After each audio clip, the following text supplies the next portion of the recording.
گزارش ہے کہ ویڈیو کو لاسٹ تک دیکھیں تاکہ بات پوری طرح سمجھ میں آئے.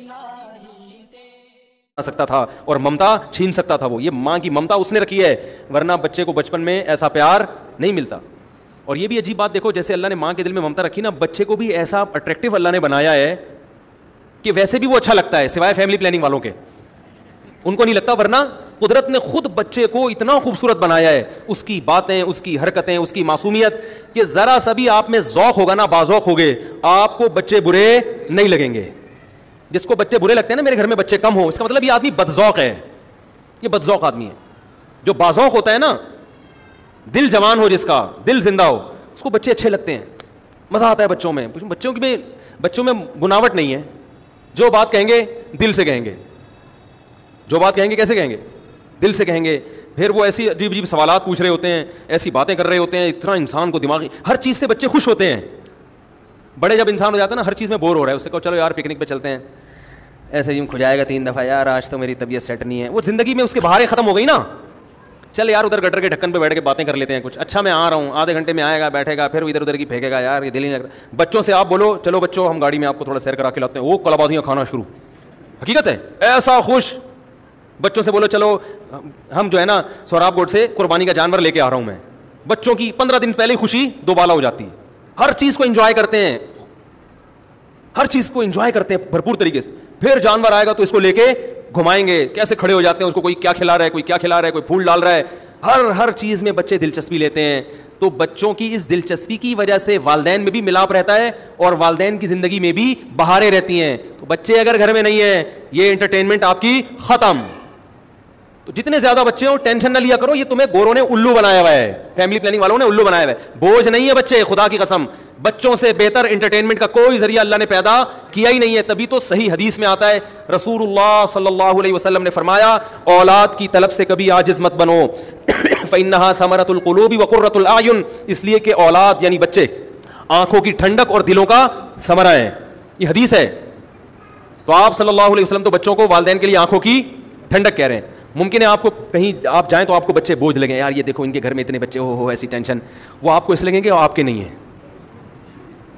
یہ جو میں فضائل بیان کر رہا ہوں یہ کس کے کر رہا ہوں, اپنے. جب آپ کے ہوں گے پھر آپ کو بوجھ نہیں لگیں گے. ایک ڈاکٹر صاحب بڑے دیندار ہیں, مجھے کہنے لگے یار یہ عجیب دنیا ہے, یہ والدین آج کے عجیب ہیں, بچوں کو روکتے ہیں کہ ایک پیدا ہو گیا دوسرا نہ ہو, جب ہو جاتا ہے تو ایسی محبت کرتے ہیں کہ وہ ایسی ٹوٹ کے محبت کرتے ہیں, جگر کا ٹکڑا. تو کہنے یار اتنی محبوب چیز پیدا ہونی سے تم روک رہے تھے ہیں, اگر یہ بوجھ ہے تو پھر اتنا ٹوٹ کے محبت کیوں کر رہے ہو اس سے, اس کو دل کی بہار کیوں سمجھ رہے ہو, آنکھوں کی ٹھنڈک کیوں سمجھ رہے ہو. تو یہ عجیب ہے. تو میں ایک بات پوچھتا ہوں, جن لوگوں کے یہاں 6-7 بچے ہیں بالفرض, تو کیا وہ والدین وہ یہ سوچتے ہیں کہ یار یہ والا پیدا نہ ہوتا تو اچھا تھا. ہر بچے کے بارے میں یہ کہہ رہے ہوتے ہیں یہ پیدا ہو گیا الحمدللہ بہت اچھا. تو یاد رکھو جو پیدا نہیں ہوئے نا, ان کے بارے میں ابھی آپ کا خیال ہے کہ یہ پیدا نہ ہو, لیکن جب ہو جائیں گے نا آپ کہو گے الحمدللہ یہ تو ایسا پیس مارکیٹ میں آیا ہے کہ اس جیسا تو ابھی ان 6 میں سے. ہر بچہ نا الگ اسٹائل میں ہوتا ہے, ہر بچے کی شرارت الگ, ہر بچے کی باتیں الگ. آپ کہتے ہو یار مجھے ہر طرح کے بچے مل گئے, اب کیا ہوگا, نیا آئے گا وہ بالکل ہی الگ ڈیزائن کا ہوگا. تو اس لیے قرآن و سنت کو فالو کرو, نیچر کو, فطرت کو فالو کرو. ہر جانور اپنی نسل بڑھاتا ہے, تو انسان کو تو زیادہ اس کی فکر کرنی چاہیے. اور کوئی رزق دنیا سے ختم ہونے والا نہیں ہے, سب بکواس. ابھی کراچی سے حیدرآباد جاؤ, آپ کو اتنی زمینیں فالتو, بلوچستان پورا فارغ پڑا ہوا ہے, بڑے بڑے پہاڑ ہیں, دنیا میں خالی جگہیں اتنی ہیں کہ برساتی مینڈکوں کی طرح بھی بچے پیدا ہوں تو یہ زمین بھرنے والی نہیں ہے. یہ تو کراچی اور یہ بڑے شہروں میں ہم جو لوگ فلیٹوں میں لدے ہوئے ہیں نا, ان کو دیکھ دیکھ کے کہتے ہیں یار آبادی کہاں جائے گی. جب کراچی نہیں تھا تو کہاں آئی آبادی, کراچی میں آ گئی نا. تو ایسے ہی جب آبادی بڑھے گی تو اور شہر آباد ہو جائیں گے. اور جو رزق کا جہاں تک مسئلہ ہے کہ کھائیں گے کہاں سے, تو آدم علیہ السلام جب دنیا میں آئے تھے تو کتنے خربوزے تھے, بولو بھائی, اس وقت کتنے خربوزے دنیا میں پیدا ہوئے تھے. 1-2 بیلیں ہوں گی نا خربوزہ یا تربوز کی.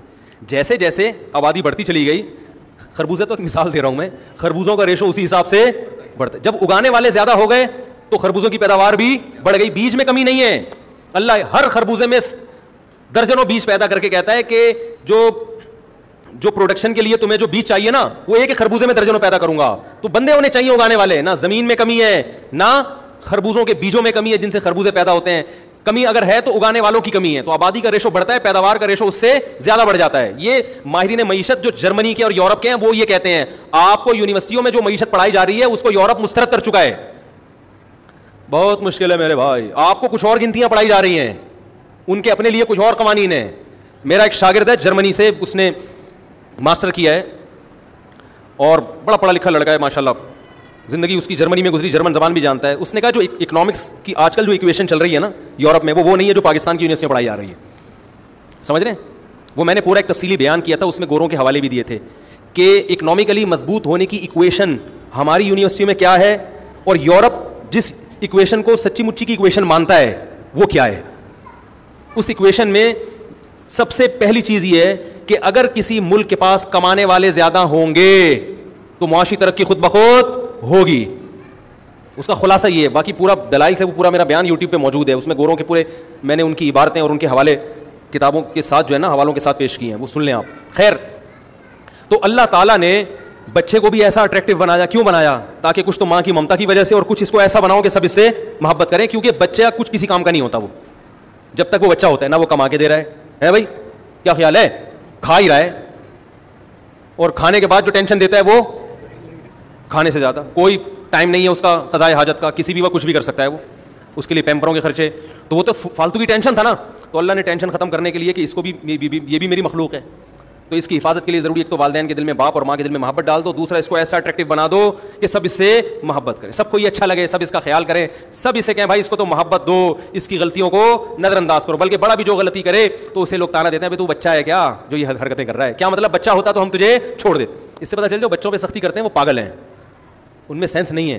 بچہ تو محبت کے لائق ہے, چھوٹے بچے ایسا ہی ہوتا ہے نا, مسجد میں بچے شرارتی کر رہے ہوتے ہیں, بس ان کو محبت سے سمجھاؤ بیٹا سائڈ پہ ہو جاؤ. اس سے زیادہ یہ پٹاخ پٹوخ یہ جو جاہلوں والی حرکتیں لوگوں نے لگائی ہوئی ہیں نا, یہ اس کی علامت ہیں کہ اصل میں تو آپ بڑے ہو گئے مگر ہیں بچے, آپ حرکتیں آپ کی کیا ہیں, بچوں والی ہیں. ہمارے نبی صلی اللہ علیہ وسلم جب مسجد میں نماز پڑھاتے تھے, خواتین بچوں کو لے کے آتی تھیں, جماعت میں شریک ہوتی تھی, بچہ جب روتا تھا تو آپ نماز مختصر کر دیتے تھے. ہمارے ہاں جب کوئی بچہ آئے اور روئے تو امام صاحب نماز مختصر نہیں کرتے, نماز کے بعد ڈانٹ لگاتے ہیں, کون ہے یہ, کس کا بچہ ہے یہ, کیوں رو رہا ہے یہ, تمیز نہیں, اٹھا کے لے آتے ہیں ہر ایک کو.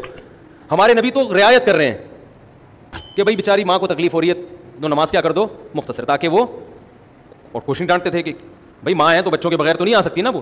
ہاں البتہ اتنے چھوٹے بچے ماں تو لے کر آئے, وہ عورتیں تو بچوں کے بغیر نہیں آ سکتی بیچاری, لیکن مردوں کو چاہیے کہ وہ جب آئیں تو بہت چھوٹے بچے جو بہت زیادہ شرارتیں کریں مسجد میں ان کو نہ لے کر آئیں. ماں کا اس لیے الگ اصول ہے کہ وہ تو بچوں کے بغیر نہیں رہ سکتی, وہ کیا پڑوسیوں کے حوالے کر کے آئے گی اپنے بچوں کو. تو یہ بھی شریعت نے رعایت کی ہے کہ بچہ اور ماں الگ نہیں ہو سکتے, نماز میں بھی ساتھ ہیں, ٹھیک ہے نا, حالانکہ اس میں تو خشوع و خضوع چاہیے, لیکن اللہ کے نبی نے اجازت دی ساتھ لے آؤ بچوں. تو اللہ نے یہ بھی ایک جذبات رکھے, تو یہ سارا نظام ایک پلان کے تحت چل رہا ہے, خود بخود نہیں ہو رہا میرے بھائی. اس اللہ کا ہم پر احسان ہے کہ ہمیں بچپن میں اس نے ماں دی, بچپن میں غیرت مند باپ دیا اس نے جو کما کما کے. ماں کی حالت دیکھو, ساری زندگی روٹیاں پکا کے کھلاتی رہتی ہے, کبھی 4 روپے بھی ایک روٹی کے وصول نہیں کرتی. کیا اللہ نے عجیب محبت ڈال دی ہے.